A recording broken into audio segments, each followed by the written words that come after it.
Hello all, இன்னைக்கு நம்ம vectors டாபிக்ல பார்ட் 4 வீடியோல தான் இருக்கோம். இந்த வீடியோல வந்து நம்ம ரெசல்யூஷன் ஆஃப் வெக்டார் பத்தி டீடைலா பார்க்க போறோம். அது மட்டும் இல்லாம யூனிட் வெக்டார்ஸ் கான்செப்டையும் பார்க்க போறோம். ஸோ ரெசல்யூஷன் ஆஃப் வெக்டார்னா என்ன, ஒரு வெக்டார் எப்படி ரிசால்வ் பண்றது அப்படின்னு பார்க்கறதுக்கு முன்னாடி ரெசல்யூஷன் மீனிங் நம்ம தெரிஞ்சுக்கணும். ரெசல்யூஷன்னா ஒன்றும் இல்லை, கொடுத்துருக்க ஒரு வெக்டாரை அலாங் கோஆர்டினேட் ஆக்சிஸ் வந்து நம்ம ரிசால்வ் பண்றது தான் வந்து ரெசல்யூஷன். அதாவது ஒரு வெக்டார் கொடுத்துருக்காங்கன்னா அதோட காம்பனன்ட்ஸ் எக்ஸ் ஆக்சிஸ்ல எவ்வளோ இருக்கும், ஒய் ஆக்சிஸ்ல எவ்வளோ இருக்கும், ஜெட் ஆக்சிஸ்ல எவ்வளோ இருக்கும் கண்டுபிடிக்கிறது தான் ரெசல்யூஷன் ஆஃப் வெக்டர்ஸ்னு சொல்றோம். ஸோ இப்போ ஒரு வெக்டார் எஃப்னு கொடுத்துருக்காங்கன்னா, ஸோ இது வந்து எக்ஸ் ஆக்சிஸ், இது வந்து ஒய் ஆக்சிஸ்.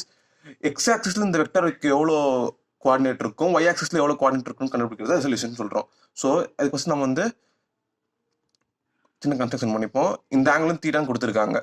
ஸோ இந்த பாயிண்ட் ஓன் நேம் பண்ணிக்கிறேன், இது ஏன்னு பண்ணிக்கிறேன், இது பின்னு பண்ணிக்கிறேன், இந்த பாயிண்ட் வந்து சின்னு பண்ணிக்கிறேன். ஸோ ஃபர்ஸ்ட் இந்த ரைட் ட்ரையாங்கிள் எடுத்துக்கோங்க. Triangle OAP. அந்த ட்ரையாங்கிளில் எனக்கு என்ன வேணும், இப்போ இந்த ஓபி இதுதான் வந்து எக்ஸ் ஆக்சிஸ்ல எனக்கு இருக்க கோஆர்டினேட். ஸோ இந்த லென்த் ஓபி கண்டுபிடிக்கிறது என்ன கண்டுபிடிக்கணும், காஸ் தீட்டா எழுதணும். Cos theta is equal to adjacent side by hypotenuse. Adjacent side வந்து இங்கே ஓபி ஹைப்போடெனியூஸ் வந்து இந்த எஃப் தான் இங்கே hypotenuse. So f. So OB value என்ன வரும், f cos theta. F cos theta OB is equal to f cos theta. So இந்த OB வந்து நான் எஃப் காஸ் தீட்டா கண்டுபிடிச்சிட்டேன். அடுத்து அலாங் ஒய் ஆக்சிஸ் எனக்கு கோஆர்டினேட் வேணும். அலாங் ஒய் ஆக்சிஸ் எனக்கு கோஆர்டினேட் வேணும். இந்த ஆங்கிள் தீட்டானா இது மொத்த ஆங்கிள் 90 டிகிரி. ஸோ மீதி இந்த ஆங்கிள் வந்து 90 மைனஸ் தீட்டாவாக இருக்கும். 90 மைனஸ் தீட்டாவாக இருக்கும். ஸோ இந்த ட்ரையாங்கிள் ஓஏசியில் நான் எடுத்தேன்னா என்ன வரும், ஸோ உனக்கு வந்து இந்த லென்த் வேணும், ஓசி லென்த் வேணும். ஸோ இதுவும் வந்து நான் வந்து காஸ் தான் எழுதுறேன், அர்ஜென்ட் சைட் பை ஹைப்போடெனியூஸ் போடுறதுக்கு. ஸோ காஸ் 90 மைனஸ் தீட்டா, எங்கள் ஆங்கிள் வந்து 90 minus theta. Cos 90 minus theta equal to adjacent side வந்து இங்கே ஓசி ஹைப்போடெனியூஸ் அதே எஃப் தான். இந்த ட்ரையாங்கிளுக்கும் அதே எஃப் தான் hypotenuse F. So cos 90 minus theta sine theta. Cos 90 minus theta value வந்து sine theta. Sine theta is equal to OC by F. So F is equal to OC தான் OC value தான் வேணும் question கண்டுபிடிக்கணும். So OC is equal to F sine theta. OC is equal to F sine theta. So இந்த OC value வந்து நான் F sine theta கண்டுபிடிச்சிட்டேன். So இது இப்போ நம்ம பண்ணது ரெசல்யூஷன். இது சிம்பிளாக ஞாபகம் வச்சுக்கணும். எந்த ஆங்கிளுக்கு நம்ம வித் ரெஸ்பெக்ட் எந்த ஆங்கிள் நம்ம ரிசால்வ் பண்ணுறோமோ அந்த ஆங்கிளுக்கு பக்கத்தில் இருக்க சைடு வந்து காஸ் காம்பனன்ட், இன்னொரு பர்பண்டிகுலர் சைடு வந்துட்டு சைன் காம்பனன்ட் எழுதிக்கணும். இப்போ ஒரு வெக்டார் இப்படி இருக்குன்னா, சம் வெக்டார் ஏ இருக்குன்னா, இந்த ஆங்கிள் நான் வந்து தீட்டான்னு கொடுத்துருக்கேன்னா, ஸோ இந்த கேஸில் வந்து இந்த காம்பனன்ட் வந்து காஸ் காம்பனண்ட்டாக இருக்கும், ஏ காஸ் தீட்டா. ஏன்னா இந்த சைடு தான் இந்த தீட்டா பக்கத்தில் இருக்குது. ஸோ இந்த கேஸ் இந்த சைடு வந்து ஏ காஸ் தீட்டா, அதுக்கு பர்பண்டிகுலராக இருக்கிறது வந்துட்டு ஏ சைன் தீட்டா. ஸோ இதுதான் வந்து நம்ம சால்விங் சொல்கிறோம். அடுத்து இந்த கொஸ்டின் கொடுத்துருக்காங்க, ஒரு வெக்டார் ஏ கொடுத்துட்டு அதோட எக்ஸ் காம்பனண்ட்டும் ஒய் காம்பனண்ட்டும் கூட கண்டுபிடிச்சு சொல்லிருக்காங்க. இந்த வெக்டார் ஏவோட மேக்னிட்யூட் வந்துட்டு 10 யூனிட்ஸ்னு கொடுத்துருக்காங்க, 10 யூனிட்ஸ். ஸோ இந்த ஆங்கிள் வந்து 30 டிகிரின்னு கொடுத்துருக்காங்க. ஸோ ஏஎக்ஸ் என்னது, ஏஎக்ஸ் இந்த கேஸில் வந்து எக்ஸ் காம்பனண்ட் வந்துட்டு இப்போ இந்த தீட்டாக்கு பக்கத்தில் இருக்க சைடுனால ஏஎக்ஸ் வந்துட்டு ஏ காஸ் தீட்டா. ஏ வேல்யூ வந்து 10, காஸ் தீட்டா வந்து 30 டிகிரி. ஸோ 10 இன்ட்டு காஸ் 30 வந்து √3/2 வரும். √3/2 ஈக்குவல் டு 5√3. ஏஎக்ஸ் வந்து 5√3. அதே மாதிரி நீ ஏஒய் கண்டுபிடிக்கணும்னா ஏஒய் ஈக்குவல் டு இந்த சைடு என்ன வரும், ஏ சைன் தீட்டா வரும். A sine theta. A Y equal to A sine theta equal to A வந்து 10, சைன் தீட்டா வேல்யூ சைன் வந்து சைன் 30 டிகிரி. சைன் 30 டிகிரி வந்து 1/2 வரும். 1/2 இது சால்வ் பண்ணால் 5 யூனிட்ஸ் வரும். ஸோ நான் இங்கே வந்து இந்த கேஸில் ஏஎக்ஸும் ஏஒயும் கண்டுபிடிச்சிட்டேன். ஓகேங்களா?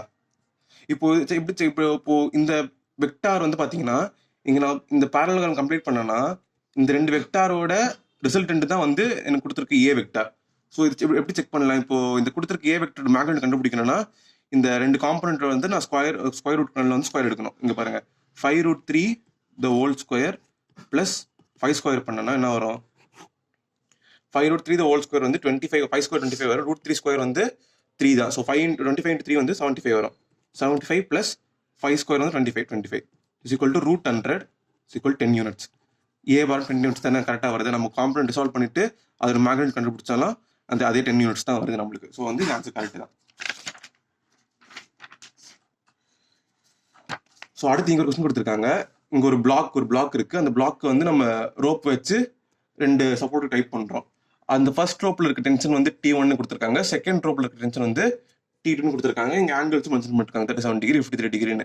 ஸோ கொஸ்டின் வந்துட்டு இந்த T1 T2ஓட மேக்னெட் கொடுத்துருக்காங்க. T1 வந்து 5 நியூட்டன் கொடுத்துருக்காங்க, T2 வந்து 10 நியூட்டன் கொடுத்துருக்காங்க. ஸோ மெயின் கொஸ்டின் என்னன்னா find component of T1 and T2 along X and ஒய்னு கொடுத்துருக்காங்க, along X and Y. So first என்ன பண்ணணும், T1 இங்கே இருக்கு, இதை நான் சால்வ் பண்ணோன்னா எக்ஸ் ஆக்சிஸில் வந்துட்டு இந்த ஆங்கிளுக்கு பக்கத்தில் இருக்க சைடு, ஸோ T1 cos 37 வரும், ஒய் ஆக்சிஸில் வந்துட்டு T1 sin 37 வரும். ஸோ T1 cos 37 கண்டுபிடிக்கணும்னா T1 வேல்யூ என்னது, T1 வந்து 5 நியூட்டன், T1 5 நியூட்டன், cos 37 அந்த ஸ்பெஷல் ட்ரையாங்கிள் பார்த்தோம்ல, நம்ம நிறைய வீடியோவில் பார்த்துருக்கோம் ஸ்பெஷல் ட்ரையாங்கிள். ஸோ இந்த ஆங்கிள் வந்து 37 டிகிரியாக இருந்துச்சுன்னா அதுக்கு ஆப்போசிட் சைடு வந்து 3 இருக்கும், இது 4 இது 5, இந்த ஆங்கிள் வந்து 53 டிகிரியாக இருக்கும். ஸோ cos 37 வேல்யூ என்னது, cos 37 இங்கே இருக்குது, அட்ஜஸ்ட் சைடு வந்து 4, ஹைப்போடென்ஸ் வந்து 5. ஸோ cos 37 வந்து 4/5. ஸோ கேன்சல் ஆச்சுன்னா 4ன்னு வந்துடும். அதே ஒரு T1 sin 37னா T1 வந்து T1 sin 37 equal to T1 வந்து 5 தான், இன்டூ sin 37 வேல்யூ வந்து sin 37 இங்கே இருக்குது, ஆப்போசிட் சைடு வந்து 3, ஹைப்போடென்ஸ் வந்து 5. ஸோ 3/5 வரும். இது வேல்யூ வந்து 3 நியூட்டன் வரும், 4 நியூட்டன் 3 நியூட்டன்.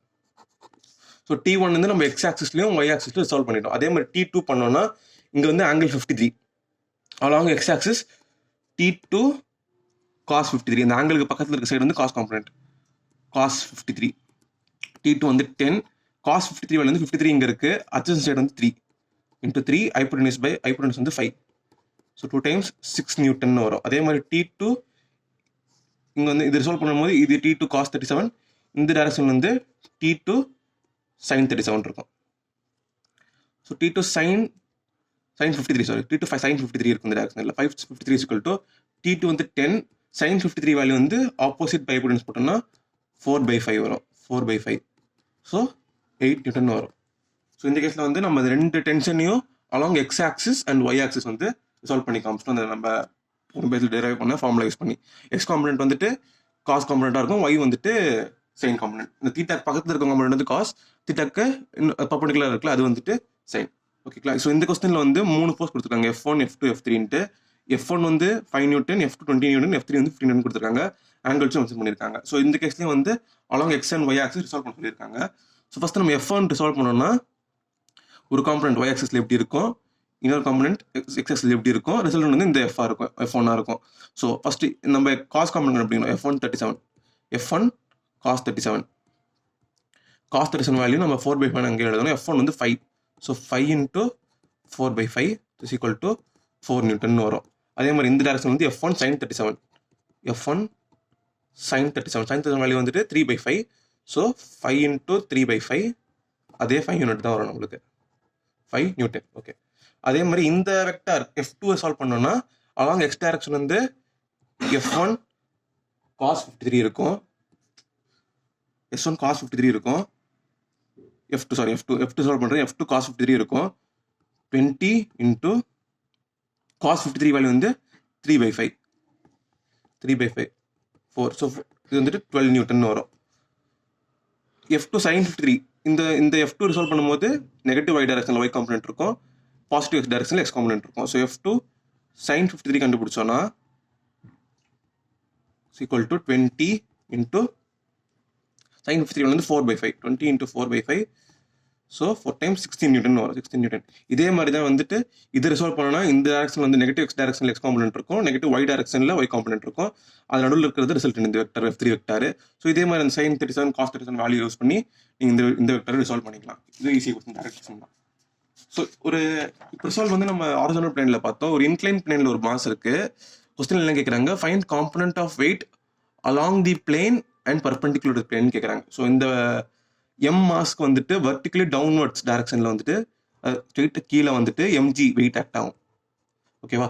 ஸோ இதை வந்து ரிசால்வ் பண்ண சொல்கிறாங்க along the plane perpendicular plane சொல்கிறாங்க. So along the plane and perpendicular to the plane. Okay. So இந்த ஆங்கிள் தீட்டான்னு கொடுத்துருக்காங்க, இந்த ஆங்கிள் நம்மளுக்கு தெரியும் வெர்டிகல் டவுன்வர்ட்ஸ்னால இந்த ஆங்கிள் வந்து 90 டிகிரி. இந்த mg இங்கே எழுதிக்கிறேன், mg இந்த ஆங்கிள் 90 டிகிரி. ஸோ மீதி இந்த ஆங்கிள் வந்து 90 மைனஸ் தீட்டாவாக இருக்கும். இது தீட்டா, இது 90னா மீதி எவ்வளோ இருக்கும், 90 மைனஸ் தீட்டாவாக இருக்கும். ஏன்னா டோட்டல் ஆங்கிள் ட்ரையாங்கிள் வந்து 180 டிகிரி இல்லை. ஸோ இது தீட்டா 90னா மீதி வந்து 90 மைனஸ் தீட்டாவாக இருக்கும். இது வந்துட்டு இந்த 2 லைனும் பர்பண்டிகுலராக இருக்குது. இந்த மொத்த ஆங்கிள் 90னா இங்கே ஆல்ரெடி 90 மைனஸ் தீட்டாவாக இருக்குன்னா இது தீட்டாவாக இருக்கணும். அப்போ தான் 90 வரும். Theta plus 90 minus theta cancel 90 டிகிரின்னு வரும். ஸோ இந்த மொத்த angle 90 degree, already 90 minus theta இங்கே இருக்குது, மீதி இது வந்து தீட்டாவாக இருக்கும். நான் இப்போ ரிசால்வ் பண்ணும்போது என்ன ஆகும்? ஸோ எம்ஜி ஃபோர்ஸ் இங்கே இருக்குது, 2 பர்பண்டிகுலர் லைன்ஸ் இருக்குது. ஸோ பர்பண்டிகுலர் பிளேன் வந்து இந்த தீட்டாக்கு பக்கத்தில் இருக்க சைடு இது. ஸோ அது வந்து எம்ஜி காஸ் தீட்டான்னு வரும். எம்ஜி காஸ் தீட்டா, இது வந்துட்டு mg cos theta. Along the plane இது எம்ஜி காஸ் தீட்டானா அப்போ இது கண்டிப்பாக எம்ஜி சைன் தீட்டாவாக தான் இருந்தாகணும். ஸோ எப்பவுமே ஞாபகம் வச்சுக்கோங்க, ஒரு மாசை வந்து நம்ம ரிசால்வ் பண்ணோம்னா அலாங் தி பிளேன் இருக்க காம்பனன்ட் வந்துட்டு சைன் காம்பனண்ட்டாக இருக்கும், அந்த பிளேனுக்கு பர்பண்டிகுலர் இருக்க காம்பனன்ட் வந்துட்டு காஸ் காம்பனண்ட்டாக இருக்கும் அந்த வெயிட் இது. ஸோ இதுதான் வந்து இங்கே பார்த்துருக்கோம். அடுத்து யூனிட் வெக்டார்ஸ் கான்செப்ட் பண்ணோம். யூனிட் வெக்டார் என்னன்னு தெரிஞ்சுக்கணும்னா ஒன்றும் இல்லை, vector whose magnitude is 1. So magnitude வந்து ஒரு வெக்டார், ஏதோ ஒரு வெக்டார் ஏன்னு எடுத்துக்கலாம். மேக்னிடியூட் வந்து 1 இருந்துச்சுன்னா அது வந்து யூனிட் வெக்டார்னு சொல்கிறோம். இது எதுக்கு யூஸ் ஆகுதுன்னா இட் கிவ்ஸ் டைரக்ஷன். ஸோ இதில் யூஸ் வந்து டைரக்ஷன் மென்ஷன் பண்ணுறது தான். இப்போ சப்போஸ் ஒரு வெக்டார் ஏ பார் அப்படின்னு இருக்குன்னா ஒரு வெக்டாருக்கு வந்து டைரக்ஷனும் இருக்கும் மேக்னிடியூடும் இருக்கும். ஸோ அது எப்படி மென்ஷன் பண்ணலாம்? Magnitude into direction, so magnitude வந்து நம்ம மாட் ஏன்னு மென்ஷன் பண்ணுவோம். Unit vector it gives direction சொல்லியிருந்தோம். ஸோ யூனிட் ரெப்ரசன்ட் வந்துட்டு இப்போ ஏ கேப்னு நம்ம ரெப்ரசென்ட் பண்ணுவோம், கேப்ன்ட்டு. So A cap, so A bar is equal to இப்படி எழுதலாம், A bar is equal to mod A into A cap. So A cap formula என்னது? ஏ கேப் இந்த ஈக்குவேஷன் வந்து நான் ரீஅரேஞ்ச் பண்ணேன். A cap is equal to A bar divide by mod A. இதுதான் வந்து ஒரு யூனிட் வெக்டார் கண்டுபிடிக்கிற formula. A cap is equal to A vector by magnitude of the vector. இதுக்கு பண்ணோன்னா நம்மளுக்கு வந்து யூனிட் வெக்டார் கண்டுபிடிச்சிடலாம், அந்த கொடுத்துருக்க வெக்டார் யூனிட் வெக்டார். அடுத்து ஆர்த்தோகனல் யூனிட் வெக்டர்ஸ்னா ஒன்றும் இல்லை. ஆர்த்தோகனல் மீனிங் வந்துட்டு பர்பண்டிகுலர். ஆர்த்தோகனல்னா இந்த வேர்டுக்கு மீனிங் வந்து perpendicular. So along X axis ஒரு வெக்டார் யூனிட் அதோட மேக்னிடியூட் 1 இருந்துச்சுன்னா அது வந்து நான் ஐ கேப்னு மென்ஷன் பண்ணுவேன். அலாங் ஒய் ஆக்சிஸ் ஒரு வெக்டார் இருக்கு, அது மேக்னிடியூட் 1 இருந்துச்சுன்னா நான் ஜே கேப்னு மென்ஷன் பண்ணுவேன். அலாங் ஜெட் ஆக்சிஸ் ஒரு வெக்டார் இருக்கு, அது மேக்னிடியூட் 1 இருந்துச்சுன்னா நான் வந்து கே கேப்னு மென்ஷன் பண்ணுவேன். So magnitude of I cap is equal to magnitude of J cap is equal to magnitude of K cap is equal to 1. இது மூணுமே வந்து யூனிட் வெக்டர்ஸ் தான். ஐ கேப்னா அலாங் எக்ஸ் ஆக்சிஸ், ஜே கேப்னா along Y axis, K கேப்னா along Z ஆக்சிஸ்னு அர்த்தம். நீங்களா இப்போ கொஸ்டின் கொடுத்துருக்காங்க, force 15 newton is in X direction represent it in X form கொடுத்துருக்காங்க. ஸோ ஒரு வெக்டார் இது வந்து ஏ பார்னு எடுத்துப்போம். நம்ம ஏ பார்னா மேக்னிடியூட் இன்டூ டைரக்ஷன் ஏ கேப்னு சொல்லுவோம். ஸோ இந்த கொஸ்டினில் மேக்னிடியூட் வந்துட்டு 15 கொடுத்துருக்காங்க. 15 டைரக்ஷன் வந்து எக்ஸ் டைரக்ஷன் கொடுத்துருக்காங்க. யூனிட் வெக்டார் கிவ்ஸ் டைரக்ஷன் இல்லை. ஸோ எக்ஸ் டைரக்ஷனில் ஒரு யூனிட் வெக்டார் நம்ம என்ன எழுதுவோம்? I cap. So 15 I cap. A bar is equal to 15 I cap தான் இந்த கொடுத்துருக்க கொஸ்டினுக்கு ஃபோர்ஸோட vector form.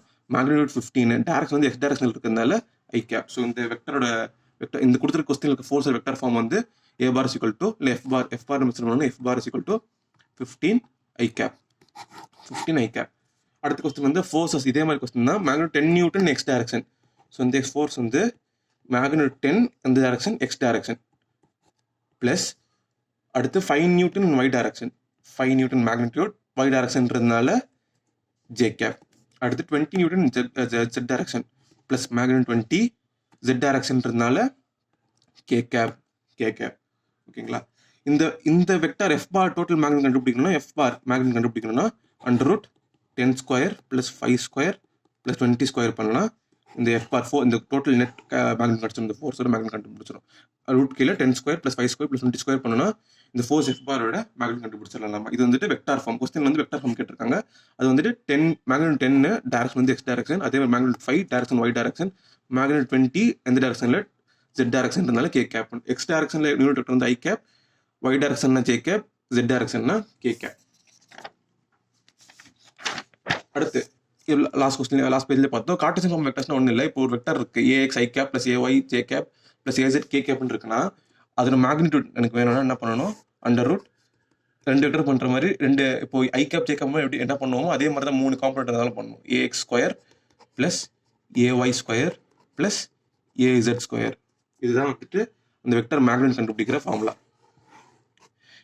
mod A is equal to under root ax square plus ay square plus az square. இந்த கொஸ்டின்ல பார்த்தீங்கன்னா find the unit vector in direction of a bar is equal to 3i cap plus 4j cap சொல்லியிருக்காங்க. So unit vector formula என்ன பார்த்தோம், a cap is equal to a bar by mod A பார்த்தோமா. So இங்கே வந்து a bar வந்து 3i cap plus 4j cap 3i cap plus 4j cap by mod A. mod A வந்து mod A கண்டுபிடிக்கலாம். mod A is equal to under root இது component மேக்னிட்யூட்னா 3 square plus 4 square is equal to 5ன்னு வந்துடும். So இது மொத்தம் root 25 வரும். Root 25 வந்து 5ன்னு வரும். இது எப்படி எழுதலாம், 3/5 ஐ கேப் ப்ளஸ் 4/5 ஜே கேப் தான் என்னோட யூனிட் வெக்டார். ஸோ அந்த வெக்டார் டிவைடட் பை மேக்னிட்யூட் பண்ணும்போது எனக்கு வந்து தேவையான யூனிட் வெக்டார் கிடச்சிருது. ஓகேங்களா. ஸோ அடுத்த கொஸ்டின் கேட்குறாங்க, find the vector of magnitude 10 units in direction of 3i cap plus 4j cap கொடுத்துருக்காங்க. ஒரு வெக்டார் அது வந்து ஜஸ்ட் நான் ஏ பார்னு மென்ஷன் பண்ணிக்கிறேன். அது மேக்னிட்யூட் வந்து 10 கொடுத்துட்டாங்க. ஸோ 10 இன்டூ டேரக்ஷன் எடுக்கணும். டேரக்ஷன் வந்துட்டு in direction of 3i cap plus 4j கேப்னு கொடுத்துருக்காங்க. ஸோ ஃபர்ஸ்ட் என்ன பண்ணணும், இந்த 3i கேப் ப்ளஸ் 4j கேப்ன்றது யூனிட் வெக்டர் கண்டுபிடிச்சிட்டு, ஏன்னா யூனிட் வெக்டர் தான் வந்துட்டு இட் கிவ்ஸ் டேரக்ஷன். இந்த vector direction is equal to இந்த கொடுத்துருக்க வெக்டர்ஸோட யூனிட் வெக்டரோட டேரக்ஷன். ஸோ இந்த யூனிட் வெக்டர் கண்டுபிடிச்சிட்டு நான் மல்டிப்ளை பண்ணனா எனக்கு தேவையான வெக்டர் கண்டுபிடிச்சிடும். இது வந்து இதே கொஸ்டினுக்கு வெக்டார் தான். ஸோ யூனிட் வெக்டர் கண்டுபிடிச்சு நம்ம பண்ணுவோம் இதுலேயே into 3/5 i cap plus 4/5 j cap. இது உள்ள மல்டிப்ளை பண்ணனா என்ன ஆகும், ஸோ இது 2 டைம்ஸ் ஆகும். So 6i cap plus 8 j cap. இந்த 10 வந்து நான் உள்ள மல்டிப்ளை பண்ணுறேன். ஸோ இந்த ஆப்ஷன் சி ஒன்றும் பண்ணல. இந்த கொஸ்டின் என்ன கொடுத்துருக்காங்க, ஒரு வெக்டார் அது மேக்னிட்யூட் வந்து 10 யூனிட்ஸ் கொடுத்துட்டாங்க. டேரக்ஷன் வந்துட்டு இந்த 3i cap plus 4j cap அந்த வெக்டர் என்ன டேரக்ஷனோ இந்த கொடுத்துருக்க கொஸ்டினில் கொடுத்துருக்க வெக்டர் டேரக்ஷன் சேம் சொல்லிட்டாங்க. ஸோ டேரக்டாக வந்து இந்த வெக்டார் மட்டும் நான் மல்டிப்ளை பண்ண முடியாது, ஏன்னா யூனிட் வெக்டர் தான் கிவ்ஸ் டைரக்ஷன். ஸோ கொடுத்துருக்க கொஸ்டின்ல இருக்க அந்த வெக்டர் யூனிட் வெக்டர் கண்டுபிடிச்சிட்டு அதை நான் கொடுத்துருக்க மேக்னிட்யூட் மல்டிப்ளை பண்ணனா எனக்கு தேவையான வெக்டார் கண்டுபிடிச்சிடலாம். ஸோ இதுதான் வந்து யூனிட் வெக்டர் கான்செப்ட். ஸோ இந்த வீடியோ உங்களுக்கு புரிஞ்சிருக்கும்னு நினைக்கிறேன். ஏதாவது டவுட்ஸ் இருந்தால் கமெண்ட்ஸ்ல கேளுங்க, நம்ம சால்வ் பண்ணுவோம். தேங்க்யூ.